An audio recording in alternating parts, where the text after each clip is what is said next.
नमस्कार मंडळी. आज सहज मोबाईल सकाळीच हातात घेतला तर पटकन एक गाणं ऐकलं. वेड लागलंय मला वेड लागलं. गाणं ऐकलं, हसलो. म्हणलं चला जरा वेड या विषयावर विचार करू.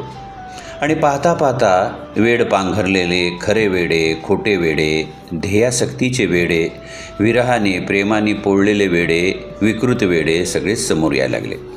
यात संत देवसुद्धा चुकलेले नाहीत बरं का. पण माझ्या मनात विचार आला, वेड म्हणजे काय? वेड्या झालेल्या व्यक्तीपेक्षा वेड काय असू शकतं?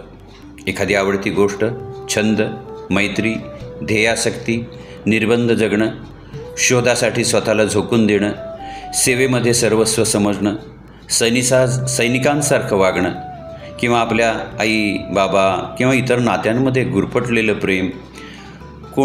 कोणाला कशाचं कसं असतं प्रेम?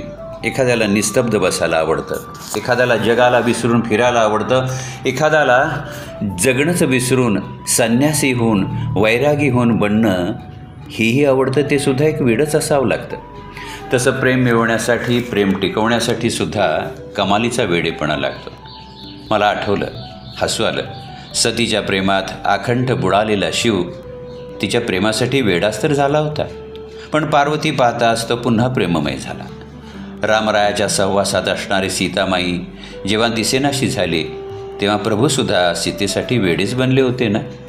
श्रीकृष्ण राधेचं असणारं एकमेकाविषयीचं पराकोटीचं प्रेम त्याला वेडच म्हणता येईल. जिथे भगवंत वेडे होण्यापासून सुटले नाही तर मानव कसा सुटेल? संत मंडळीसुद्धा विठ्ठलाच्या प्रेमासाठी वेडीच झाली. निवृत्ती ज्ञानदेव, सोपान मुक्ताई, एकनाथ नामदेव, तुकाराम, किती सिद्धांची, किती महंतांची, किती संतांची नावं घ्यावीत.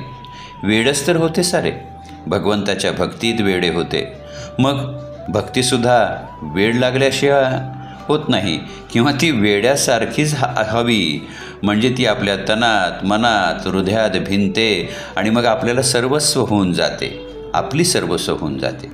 या वेडाला मात्र विकृतीचा वारा नको, संत संगतीचा वारा लागला तर हे वेड अजून बहरून फुलून येतं. वेड उगाचच दाखवण्यासाठी नसतं. ते एकदा निर्माण झालं की आपल्या आचार, विचार, कृतीवर परिणाम करतं. मग आपण वेड कशाचं घ्यायचं? नामाचं वेड घ्यावं. कारण नाम हे परब्रह्माचं स्वरूप आहे. नामाला वैखरीत घेण्याचं वेड लागलं की वैखरीलासुद्धा तिचं किंवा त्या नामाचं वेड लागतं. मग तुम्ही स्वस्थ जरी बसला तरी ती तिच्या सहजकृतीतून नाम घेईल. आपण या नवीन वर्षात भक्तीचं, ज्ञानाचं, नामाचं सगळ्यांशी प्रेमाने, सलोख्याने, मित्रत्वाने, गैरसमज सोडून जगण्याचं वेड घेऊ. आणि ते अगदी मनापासून, अंतःकरणापासून निभू. मग वेळ न घालवता नामासाठी वेड बना, भगवंतासाठी वेड बघा. बघा कशी जगण्याची दिशा वेड्यासारखी आनंदात बदलेल. जय श्रीराम.